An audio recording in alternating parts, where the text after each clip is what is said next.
నమస్తే మన హైదరాబాద్ కు స్వాగతం. ముందుగా ప్రధాన అంశాలు.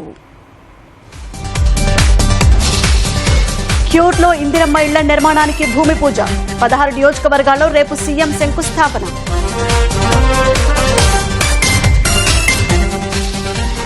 టీ హబ్ ను అనుమల హబ్ చేశారన్న కేటీఆర్.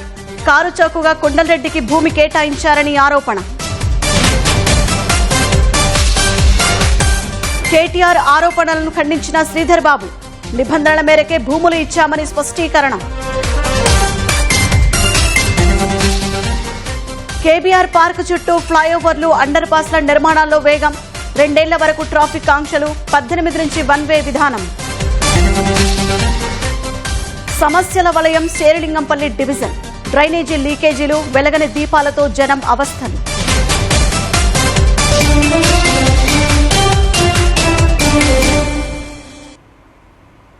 క్యూర్ పరిధిలో ఇందిరమ్మ ఇళ్ల టవర్ల నిర్మాణానికి ప్రభుత్వం రేపు శ్రీకారం చుట్టనుంది.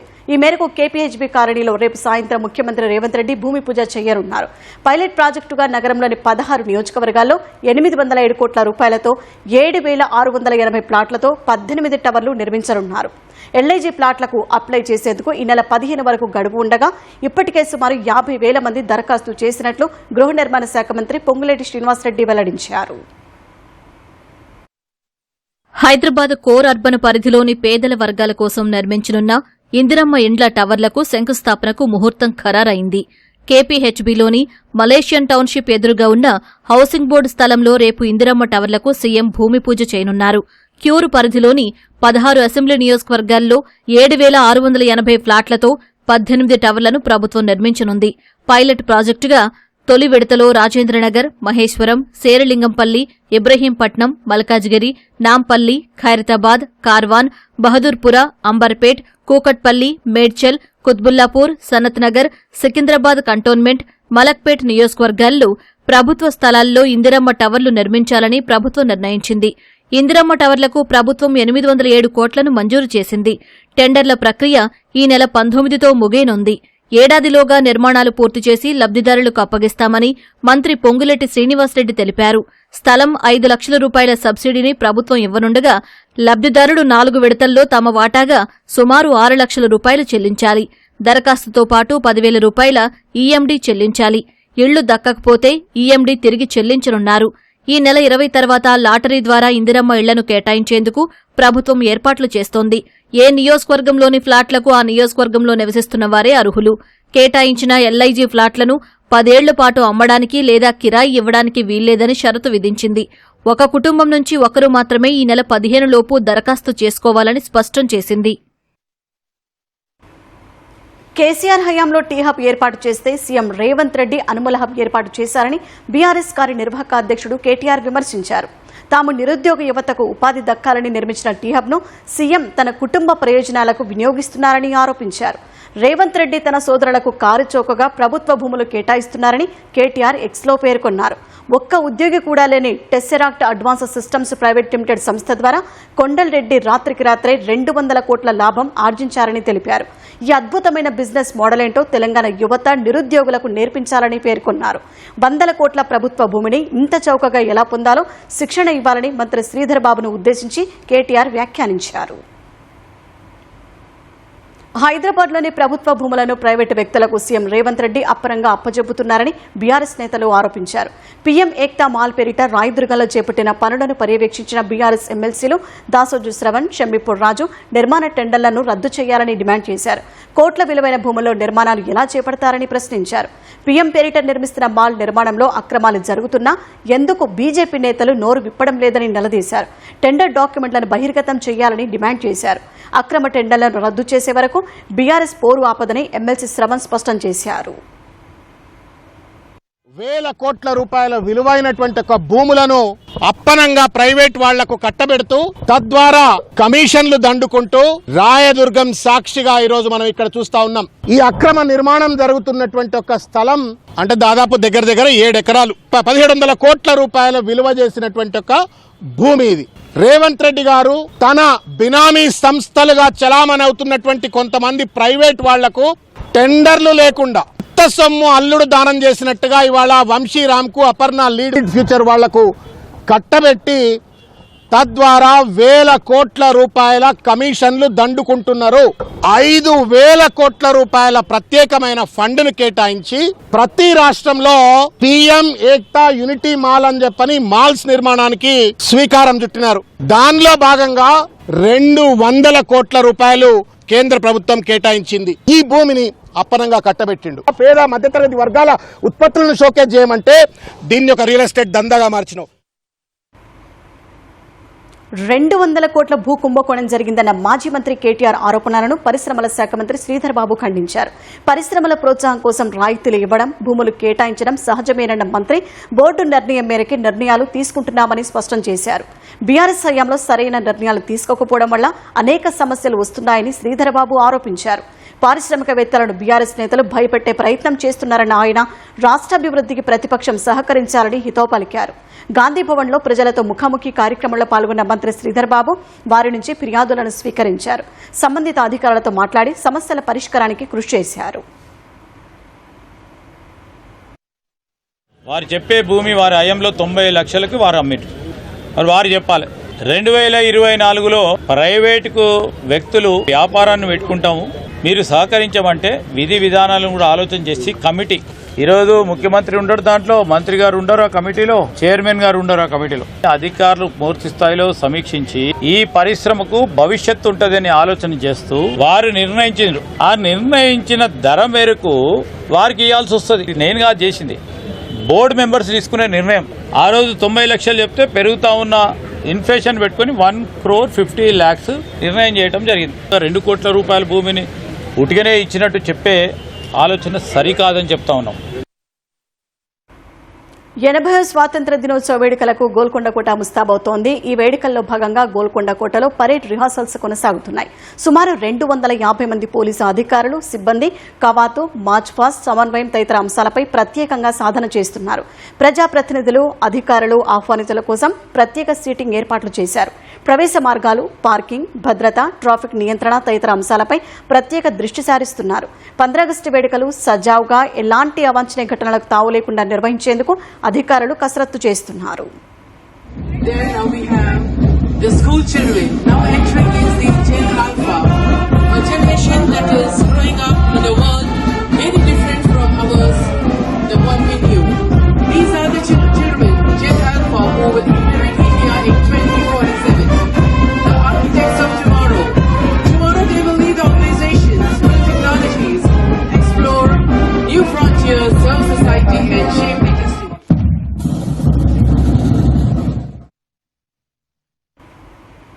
స్వాతంత్ర దినోత్సవ వేడుకలను పురస్కరించుకుని శంషాబాద్ విమానాశ్రయానికి అధికారులు హై అలర్ట్ ప్రకటించారు. ఎలాంటి అవాంఛనీయ ఘటనలు జరగకుండా సిఐఎస్ఎఫ్ సిబ్బంది సహా స్థానిక పోలీసులతో రెట్టింపు భద్రతను ఏర్పాటు చేశారు. ఎయిర్పోర్టుకు వచ్చే ప్రతి వాహనాన్ని క్షుణ్ణంగా తనిఖీ చేశాకే లోపలికి అనుమతిస్తున్నారు. ప్రయాణికుల లగేజీని స్కానర్ల ద్వారా పరిశీలిస్తున్నారు. ఎయిర్పోర్టు టెర్మినల్, పార్కింగ్ చుట్టుపక్కల ప్రాంతాల్లో అనుమానిత వస్తువులు ఏమైనా ఉన్నాయా అని బాంబ్, డాగ్ స్క్వాడ్లతో తనిఖీలు నిర్వహిస్తున్నారు. ఈ నెల 31 వరకు ఈ కట్టుదిట్టమైన భద్రత కొనసాగుతుందని ఎయిర్పోర్టు అధికారులు తెలిపారు. లాల్ దర్వాజా బోనాల ఉత్సవాల 116 మంది అనుమానితులను అదుపులోకి తీసుకున్నట్లు హైదరాబాద్ అడిషనల్ సిపిఎం శ్రీనివాస్ వెల్లడించారు.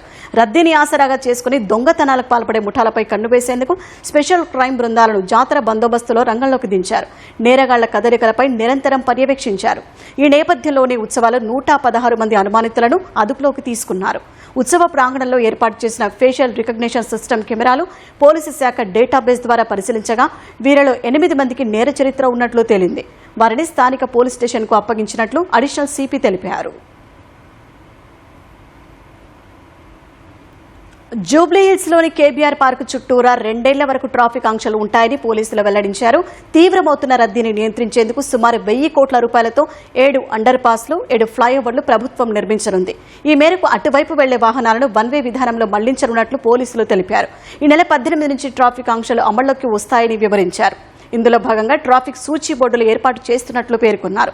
ఆ ఆంక్షలేంటో, కేబీఆర్ పార్క్ వైపు వెళ్లే వాహనాలు ఏ మార్గాల నుంచి గమ్యం చేరాలో మా ప్రతినిధి సతీష్ అందిస్తారు. కేబీఆర్ పార్కు వద్ద హెచ్సిటీ ప్రాజెక్టుల కారణంగా ట్రాఫిక్ పోలీసులు ఈ నెల 18 నుంచి ఆంక్షలు విధించబోతున్నారు. కేబీఆర్ పార్కు చుట్టూ 7 ఫ్లైఓవర్లు 7 అండర్ పాస్లు ప్రభుత్వం నిర్మిస్తుంది సుమారు 1000 కోట్ల రూపాయలతో. సో వాహనదారులకు ఎలాంటి ఇబ్బంది లేకుండా ట్రాఫిక్ ఫ్రీ సిగ్నల్ రహితంగా చక్కగా వాళ్ళ గమ్యస్థానానికి చేరుకునేలా 1000 కోట్ల రూపాయలతో ప్రభుత్వం 7 అండర్ పాస్లను 7 ఫ్లైఓవర్లను నిర్మిస్తుంది. మరి దీనికి సంబంధించినటువంటి పనులు జోరుగా సాగుతున్న వేళ అది సంబంధించినటువంటి పనులు పూర్తయ్యేందుకు 2 ఏళ్ల కాలం పడుతుందని చెప్పేసి ప్రభుత్వం ప్రకటించడం జరిగింది. మరి ఈ 2 ఏళ్ల కాలంలో కేబీఆర్ పార్కు చుట్టుకు సంబంధించి మొత్తం కూడా ట్రాఫిక్ ఆంక్షలు ఉంటాయని చెప్పేసి హైదరాబాద్ నగర కమిషనర్ సజ్జనార్ వెల్లడించడం జరిగింది. మరి కేబీఆర్ పార్కు చుట్టూ ఏ జంక్షన్ల వద్ద ట్రాఫిక్ ఆంక్షలు ఉంటాయి, కేబీఆర్ పార్క్ చుట్టూ వాహనాలను ఏ విధంగా మళ్లించబోతున్నారు, వాహనదారులు ఈ 2 ఏళ్ల కాలం పాటు ఎలాంటి సూచనలు పాటిస్తే సులువుగా వాళ్ళ గమ్యస్థానాలకు చేరుకోవడానికి ఇప్పటికే పూర్తి స్థాయిలో ఒక మ్యాప్ ను సిద్ధం చేసింది పోలీస్ శాఖ. దీనికి సంబంధించి వాహనదారులకు అవగాహన కల్పించడంతో పాటు ఎక్కడ కూడా ఇబ్బంది లేకుండా వాహనదారులకు కావచ్చు, అత్యవసర సేవల్లో వెళ్లేటువంటి అంబులెన్సులు కావచ్చు, అగ్నిమాపక యంత్రాలు సులువుగా చేరుకునే విధంగా పకడ్బందీగా ఈ మ్యాప్ అనేది సిద్ధం చేయడం జరిగింది. మరి ఈ మ్యాప్ లో చూద్దాం ఎక్కడి నుంచి ఎక్కడికి ఎలా వెళ్ళాలి, ఎక్కడ యూటర్న్ ఉంటుంది, ఎక్కడ మరో మార్గం వైపు ఎగ్జిట్ తీసుకోవాలి, కేబీఆర్ పార్క్ చుట్టుపక్కల 7 జంక్షన్ల వద్ద ఎలా అభివృద్ధి చేశారు, ఎలాంటి అభివృద్ధి పనులు జరుగుతున్నాయనేది మనం చూసినట్లయితే సో ప్రస్తుతం మనం కేబీఆర్ జంక్షన్ వద్ద ఉన్నాం. కేబీఆర్ జంక్షన్ వద్దకు రావాలి అంటే సో ప్రస్తుతం పంజాగుట్ట జంక్షన్ ఉంది. పంజాగుట్ట జంక్షన్ నుంచి జూబ్లీస్ చెక్ పోస్ట్ కు వెళ్లాలంటే ఇక నుంచి నేరుగా వెళ్ళడానికి అవకాశం లేదు. పంజాగుట్ట జంక్షన్ నుంచి ఇటు నందీనగర్ మీదుగా రోడ్ నంబర్ 14 నందీనగర్ మీదుగా రోడ్ నంబర్ 10 నుంచి తెలంగాణ భవన్ అగ్రసేన్ స్టాచ్యూ మీదుగా అదేవిధంగా ఫిలిం నగర్ నుంచి జర్నలిస్ట్ కాలనీ మీదుగా చుట్టూ తిరుగుతూ 1 వేలో జూబ్లీస్ చెక్ పోస్ట్ కు చేరుకోవాల్సి ఉంటుంది. అదేవిధంగా జూబ్లీస్ చెక్ పోస్ట్ నుంచి పంజాగుట్టకు వెళ్లేటువంటి వాహనదారులు మాత్రం ఒక లైన్ లో వెళ్లాల్సిందిగా ఈ ట్రాఫిక్ సంబంధించినటువంటి మ్యాప్ అనేది కూడా సిద్ధం చేశారు. అయితే ఈ మొత్తం కూడా ఈ కేబీఆర్ పార్క్ చుట్టూ కూడా దాదాపు 5.5 కిలోమీటర్లు ఉంటుంది. 5.5 కిలోమీటర్లు కూడా మొత్తం కేవలం 1 వే మార్గం మాత్రమే ఉంటుంది. మిగతా చోట్ల కేబీఆర్ పార్క్ కు దారి తీసేటువంటి ఏవైతే మార్గాలు ఉన్నాయో మొత్తం ఇటు పంజాగుట్ట నుంచి జూబ్లీస్ చెక్ పోస్ట్ వైపు కావచ్చు, పంజాగుట్ట నుంచి బస్వతారకం క్యాన్సర్ హాస్పిటల్కి వెళ్లే మార్గం కావచ్చు, అదేవిధంగా ఆ జూబ్లీ చెక్ పోస్ట్ కావచ్చు, రాయదుర్గం కేబుల్ బ్రిడ్జ్ మీదుగా మాదాపూర్ హైటెక్ సిటీకి వెళ్లేటువంటి మార్గాలు ఇవన్నీ కూడా సో నిత్యం ట్రాఫిక్ తో రద్దీగా మారేటువంటి ప్రాంతాలు కావడంతో వాహనదారులకు ఎక్కడ ఇబ్బంది లేకుండా సో ప్రత్యేకంగా ఒక 1 వేను కూడా సిద్ధం చేయడం జరిగింది. అందులో భాగంగా 10 లైన్ చేంజర్లను రైట్ టు లెఫ్ట్, అదేవిధంగా 10 లైన్ చేంజర్లు లెఫ్ట్ టు రైట్ ఏర్పాటు చేయడం జరిగింది. సో ఆ మార్గంలో ఒక వాహనదారుడు పంజాగుట్ట నుంచి జూబ్లీస్ చెక్ పోస్ట్ కు వెళ్లాలంటే లైన్ 2 లో రావాల్సి ఉంటుంది. అక్కడక్కడ లైన్ 1 లోకి మారే అవకాశం ఉన్నప్పటికీ ఎలాంటి ఇబ్బంది లేకుండా, ఎక్కడ బ్రేకులు లేకుండా, ఎక్కడ సిగ్నల్ లేకుండా పోలీసులు ఏర్పాటు చేసినటువంటి మార్గం ద్వారా సూచనలు పాటిస్తూ ముందుకు వెళ్ళినట్లయితే సులువుగా తన గమ్యస్థానానికి చేరుకోవచ్చని చెప్పేసి ట్రాఫిక్ పోలీసులు సూచిస్తున్నారు. ఇదే విధంగా ఇటు ఫిలిం నగర్ నుంచి ఈ జూబ్లీస్ చెక్ పోస్ట్ పోవాలన్నా, జూబ్లీస్ చెక్ పోస్ట్ నుంచి ఈ అదేవిధంగా రోడ్ నంబర్ 10 కావచ్చు దుర్గం చెరుకు వెళ్లాలన్నా ఈ మొత్తం సర్కిల్ అంతా కూడా పూర్తి చేయాల్సి ఉంటుంది. ఒకవేళ యూసఫ్గూడ నుంచి వచ్చేటువంటి వాహనదారులు పంజాగుట్టకు రావాలన్నా అంతర్గత రహదారుల నుంచి వెళ్లే అవకాశం ఉంది. అదేవిధంగా జూబ్లీ చెక్ పోస్ట్ నుంచి పంజాగుట్టకు రావచ్చు. కానీ పంజాగుట్ట నుంచి జూబ్లీస్కు వెళ్లాలంటే పూర్తిగా ఈ సర్కిల్ ఫిలిం నగర్ మీదుగా అదేవిధంగా రోడ్ నంబర్ 45 మీదుగా జూబ్లీస్కు చేరుకోవాల్సి ఉంటుంది. తిరుగు ప్రయాణం మాత్రం ఎక్కడా ఉండదు. ఈ సర్కిల్ మొత్తంలో అంతర్గత రహదారులను ఉపయోగించుకోవడం ద్వారా సులువుగా వాళ్ళ గమ్యస్థానాలకు చేరుకోవచ్చు అని చెప్పేసి ట్రాఫిక్ పోలీసులు సూచనలు జారీ చేస్తున్నారు. ఈ నెల 18 నుంచి ఈ ఆంక్షలన్నీ కూడా అమలు కాబోతున్నటువంటి తరుణంలో 17నే పూర్తి స్థాయిలో ఎక్కడికక్కడ సైన్ బోర్డులను కూడా ఏర్పాటు చేస్తున్నారు. అదేవిధంగా ఆర్టీసీకి సంబంధించినటువంటి బస్ స్టాండ్లు ఏవైతే బస్ పాయింట్లు ఉన్నాయో, బస్ స్టాప్లు ఉన్నాయో అవిటిని కూడా కొంత మార్పు చేసే అవకాశం ఉన్నట్టుగా కూడా ట్రాఫిక్ పోలీసులు చెప్తున్నారు. ఆర్టీసీ అధికారులతో సంప్రదించిన తర్వాత బస్ పాయింట్లు కూడా మారే అవకాశం ఉంది. అదేవిధంగా ఆర్టీసీ బస్సులు కూడా ఇదే తరహాలో 1 వేలో మాత్రమే ప్రయాణించే అవకాశం ఉన్నట్టుగా చెప్తుంది. వాహనదారులకు కొద్ది రోజులు ఇబ్బందికి గురైనప్పటికీ ఈ 2 ఏళ్ల కాల వ్యవధిలో ఈ ప్రాజెక్టు పనులు గనక హెచ్సిటీ ప్రాజెక్టు సంబంధించినటువంటి ఫ్లైఓవర్లు, అండర్ పాస్లు పూర్తయితే సులువుగా ఈ ప్రాంతాన్ని అంతా కూడా ట్రాఫిక్ క్రమబద్ధీకరించవచ్చు. సిగ్నల్ లేని వ్యవస్థను తీర్చిదిద్దినట్లయితే వాహనదారుల వాళ్ళ విలువైన సమయం కావచ్చు, ఇంధనం ఆదా అవుతుంది. అదేవిధంగా సులువుగా తమ గమ్యస్థానానికి చేరుకోవడంతో ప్రయాణం అనేది అలసట ఉండదు అని చెప్పేసి అధికారులు భావిస్తున్నారు. మరి దీనికి సంబంధించి వాహనదారులు 2 ఏళ్ల కాలం 2 సంవత్సరాలు ఓపిక పట్టాల్సిందేనని ఖచ్చితంగా ట్రాఫిక్ పోలీసులు సూచిస్తున్నారు. ఎప్పటికప్పుడు ట్రాఫిక్ పోలీసుల సూచనలు పాటిస్తూ కేబీఆర్ సంబంధించినటువంటి అన్ని జంక్షన్లు 1 వే మాత్రమే ఉంటుంది, 2 వేలో ఎట్టి పరిస్థితుల్లో కుదరదు. ఒకవేళ మిగతా ప్రాంతాలు కేబీఆర్ పార్క్ చుట్టూ ఇతర ప్రాంతాలకు వెళ్లాలంటే అంతర్గత రహదారులను ఉపయోగించుకోవడమే సరైన మార్గం అని చెప్పేసి ట్రాఫిక్ పోలీసులు సూచిస్తున్నారు. కెమెరామెన్ రమణ మహేష్తో సతీష్, ఈటీవీ న్యూస్, హైదరాబాద్. నగరంలో మధ్యాహ్నం పలు ప్రాంతాల్లో మోస్తరు నుంచి జోరుగా వర్షం కురిసింది. రోడ్లపై వర్షపు నీరు చేరి వాహనదారులు ఇబ్బందులు పడ్డారు. కాలువలు, మాన్హోల్స్ ఉప్పొంగాయి. Panjagutta, Khairatabad, Jubilee Hills, Banjara Hills, Musheerabad, RTC cross road, Indira park, Ramnagar, Vidyanagar, Gandhinagar, Kavadiguda ప్రాంతాల్లో ఉరుములు మెరుపులతో వర్షం పడింది. సికింద్రాబాద్, బోయిన్పల్లి, తిరుమలగిరి, అల్వాల్, ప్యాట్నీ, ప్యారడైజ్, బేగంపేట్, రాణిగంజ్, చిలకలగూడ తదితర ప్రాంతాలు తడిసి ముద్దయ్యాయి. ట్యాంక్బండ్, ఆబిడ్స్, బషీర్బాగ్, నాంపల్లి, నారాయణగూడ, కోటిలో కురిసిన వర్షానికి కాసేపు రాకపోకలకు అంతరాయం ఏర్పడింది.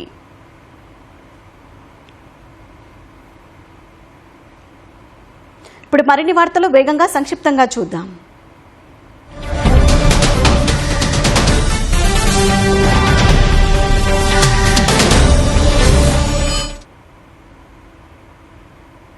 స్వాతంత్ర సమరయోధుల స్ఫూర్తితో యువత దేశం కోసం పనిచేయాలని మాజీ గవర్నర్ బండారు దత్తాత్రేయ పేర్కొన్నారు.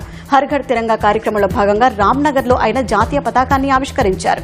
వికసిత్ భారత్ లక్ష్యంగా అందరూ కృషి చేయాలని దత్తాత్రేయ సూచించారు. రాష్ట్రంలో ఖాళీగా ఉన్న ఉద్యోగాలను భర్తీ చేయాలని యువకులు నిరుద్యోగుల ఆర్దనాదం పేరిట హైదరాబాద్ సోమాజిగూడలో ప్రెస్ క్లబ్లో రౌండ్ టేబుల్ సమావేశం నిర్వహించారు. 25,000 mega DSC, model school, DL, JL jumbo notification ఇవ్వాలని డిమాండ్ చేశారు.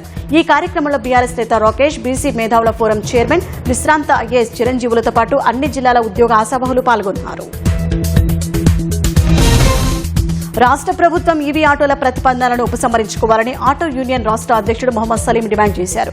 ఈ అంశంపై హైదరాబాద్ దోమలగూడ ఇందిరా పార్క్, ధర్నా చౌక్ లో ఆటో డ్రైవర్లు పెద్ద ఎత్తున నిరాహార దీక్ష చేపట్టారు. ఎన్నికల ముందు ఆటో డ్రైవర్లకు సంక్షేమ బోర్డు ఏర్పాటు చేస్తామన్న హామీని ప్రభుత్వం అమలు చేయలేదని మహమ్మద్ ఆరోపించారు. మేడ్చల్ జిల్లా పేట్ బషీరాబాద్ దేవరయాంజల్లో కోల్డ్ రష్ లాజిస్టిక్స్ గోదాంలో భారీ అగ్ని ప్రమాదం చోటు చేసుకుంది. దట్టమైన పొగలు అలుముకోవడంతో పరిసర ప్రాంతాల్లో తీవ్ర భయాందోళన నెలకొంది. 10 ఫైర్ ఇంజన్లతో అగ్నిమాపక సిబ్బంది మంటలను అదుపులోకి తెచ్చారు. ఎలాంటి ప్రాణ నష్టం జరగకుండా చర్యలు తీసుకున్న సిబ్బందిని అధికారులు ప్రత్యేకంగా అభినందించారు. భార్యపై అనుమానం పెంచుకున్న ఓ భర్త ఆమెను సిమెంట్ ఇటుకతో దాడి చేసి హత్య చేసిన ఘటన మేడ్చల్, మల్కాజ్గిరి జిల్లా ఘట్కేసర్లో చోటు చేసుకుంది. 3 ఏళ్లుగా భర్త రాజు మద్యానికి బానిసై భార్య మాధవిపై అనుమానం పెంచుకున్నాడు. మద్యం మత్తులో ఇంటికి వచ్చిన రాజు నిద్రిస్తున్న భార్యపై సిమెంట్ ఇటుకతో కొట్టడంతో తీవ్రంగా గాయపడిన భార్య ప్రాణాలు విడిచింది. టోలీ చౌకీలోని షా హతీం తలాబ్లో గుర్రపుడెక్క విపరీతంగా పెరగడంతో పరిసర ప్రాంతాల్లో దోమల సమస్య తీవ్రంగా మారింది. దీంతో అధికారులు ప్రత్యేక యంత్రాల సహాయంతో చెరువులో పేరుకుపోయిన తూడికాడను తొలగించే పనులు చేపట్టారు. గత 20 రోజులుగా తొలగింపు కార్యక్రమం కొనసాగుతోందని అధికారులు తెలిపారు. పేరుకే షేర్లింగంపల్లి, డివిజన్లోకి వెళ్లి చూస్తే బోరు మనాల్సిందే. మౌలిక వసతులు మచ్చుకైనా కనిపించవు.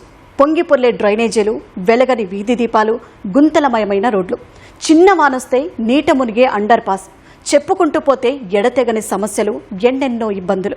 నియోజకవర్గ కేంద్రంగా ఉన్న ఆ మేరకు తమ డివిజన్ అభివృద్ధికి నోచుకోలేదనే ఆవేదన స్థానికుల్లో గూడు కట్టుకుంది.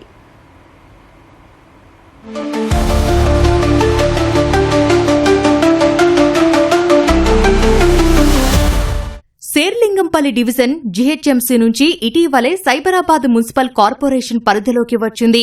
అసెంబ్లీ నియోజకవర్గ కేంద్రంగా ఉన్న శేర్లింగంపల్లి అభివృద్ధికి ఆమడ దూరంలో ఉంది. ఎన్నో ఏళ్లుగా అనేక సమస్యలు డివిజన్ను వేధిస్తున్నాయి. లింగంపల్లి, తారానగర్, పాపిరెడ్డి కాలనీ, రాజీవ్ గృహకల్ప, ఆరంభ టౌన్షిప్, ఆదర్శనగర్, డోయన్స్ కాలనీ, గోపీనగర్, బాపూనగర్, నెహ్రూ నగర్ వంటి ప్రాంతాల్లో కనీస మౌలిక వసతులు లేవు. ఎప్పుడో ఏర్పాటు చేసిన విద్యుత్ స్తంభాలు, ఆ స్తంభాలకు వేలాడే ఇంటర్నెట్ తీగలు, అప్పుడప్పుడు వెలిగే వీధి దీపాలు, రోడ్లపైనే పారే మురుగునీరు, చిన్నపాటి వర్షం కురిసినా నరకమే.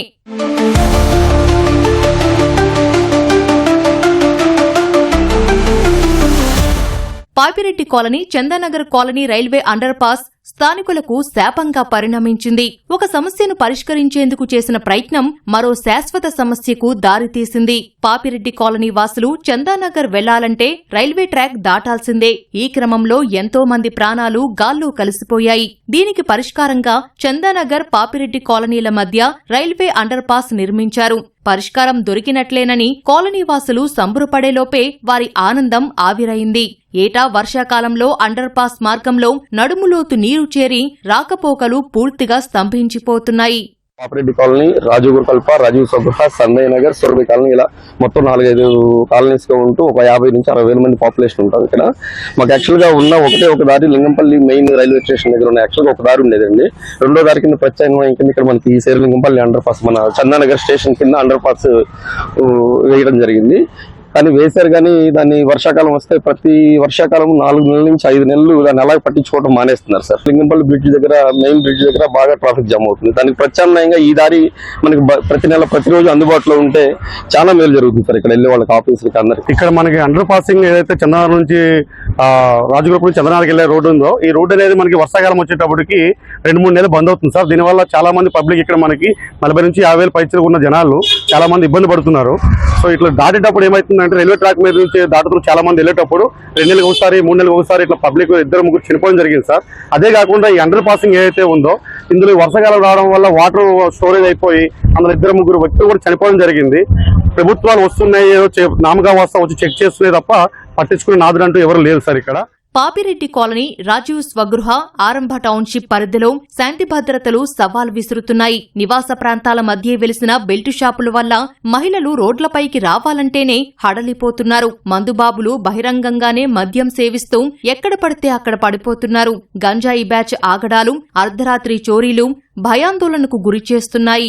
ఈ ఒక్క షేర్లింగంపల్లి 227 డివిజన్ లో మాత్రమే నేను గంటాబద్ధంగా చెప్పగలను ఒక 12 బెల్ట్ షాపులు ఉన్నాయి. వాటి ద్వారా నిత్యంగా రోజువారీ కూలీనాలు చేసుకుని జీవనం సాగించేవారు ఈ బెల్ట్ షాపుల ద్వారా వాళ్ళ ప్రాణాన్ని పణం పెట్టేస్తా ఉన్నారు. పొద్దున్న లేస్తే పిల్లలని కొట్టి ఇబ్బంది పెడతా ఉన్నారు. చిన్న పిల్లలు గంజాయి బారిన పడి వారు వాళ్ళ యొక్క లా అండ్ ఆర్డర్ కే ఒక ప్రశ్నార్థకంగా తయారయ్యారు. వాళ్ళు డిపార్ట్మెంట్ వారిని ఒక రిక్వెస్ట్ ఏంటంటే ఒక అవుట్ పోస్ట్ పెట్టాలని ఒక ప్రధానమైన కాలనీ నుంచి డిమాండ్ ఒకటి ఉంది. ఆదర్శనగర్ కాలనీ ఎదురుగా ఉన్న ఓ ఇంటర్నేషనల్ స్కూల్ వల్ల ఉదయం సాయంత్రం ట్రాఫిక్ జామ్ అవుతోంది. స్కూల్ బస్సులు, వాహనాలు రోడ్డుపైనే నిలపడంతో ఇబ్బందులు తప్పడం లేదు. ఇక శేర్లింగంపల్లి పరిధిలోని ప్రాథమిక ఆరోగ్య కేంద్రం వసతులు లేక వెలవెలబోతోంది. సిబ్బంది, మందుల కొరత వేధిస్తోంది. పీహెచ్సీ పరిసరాల్లో అపరిశుభ్రత తాండవిస్తోంది. వైద్యం కోసం వస్తే నిరాశ ఎదురవుతోంది. లింగంపల్లి రైల్వే అండర్ పాస్ వద్ద కొత్తగా రైల్వే ఓవర్ బ్రిడ్జ్ ఆర్ఓబీ నిర్మించ తలపెట్టారు. ఈ పనుల వల్ల ట్రాఫిక్ జామ్ అయ్యే అవకాశం ఉన్నందున ప్రత్యామ్నాయ మార్గాలను ఏర్పాటు చేయాలని స్థానికులు కోరుతున్నారు. ఈ పాపిరెడ్డి కాలనీ నుంచి రాజీవ్ స్వగృహ, గృహకల్ప, సందయ్ నగర్ ఇలా దాదాపుగా 40,000 మంది ఉంటారు. వాళ్ళకు కూడా తీవ్ర ఇబ్బందులు కలుగుతాయి. కాబట్టి లింగంపల్లి డివిజన్ పరిధిలో ఉన్న చాకల చెరువు మీదుగా ఇటు శాంక్టా మీడియా వరకు కూడా ఆల్టర్నేటివ్ ట్రాఫిక్ రోడ్స్ కూడా రాబోయే ట్రాఫిక్ సమస్యలను దృష్టిలో పెట్టుకుని ఉన్నతాధికారులకు విజ్ఞప్తి చేస్తున్నాను. సమస్యల వలయంలో కొట్టుమిట్టాడుతోన్న శేర్లింగంపల్లి డివిజన్ను అభివృద్ధి పథంలో నడపాలని ప్రజాప్రతినిధులు, బల్దియా అధికారులను స్థానికులు కోరుతున్నారు. హైదరాబాద్ ఎల్బీ నగర్ పోలీస్ స్టేషన్లో కానిస్టేబుల్ ఆత్మహత్యకు పాల్పడిన ఘటన కలకలం రేపింది. రాత్రి విధుల్లో ఉన్న కానిస్టేబుల్ సాయి కుమార్ ఈ తెల్లవారుజామున ఏసీపీ కార్యాలయంలోని రెస్ట్ రూమ్లో ఉరివేసుకున్నట్లు సిబ్బంది గుర్తించారు. వెంటనే సమీపంలోని కామినేని ఆసుపత్రికి తరలించగా అప్పటికే మృతి చెందినట్టు వైద్యులు నిర్ధారించారు. పోస్టుమార్టం కోసం మృతదేహాన్ని ఉస్మానియా ఆసుపత్రికి తరలించారు.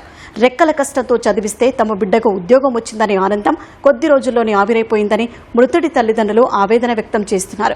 చనిపోవాల్సిన కష్టం ఎందుకు వచ్చిందని, పోలీసులు ఎలాంటి ఇబ్బంది పెట్టారోనని బంధువులు ఆరోపిస్తున్నారు. పోలీస్ స్టేషన్ వద్దకు వందలాది మంది చేరుకుని ఆందోళన చేశారు. మృతికే కారకులైన వారిని శిక్షించాలని డిమాండ్ చేశారు.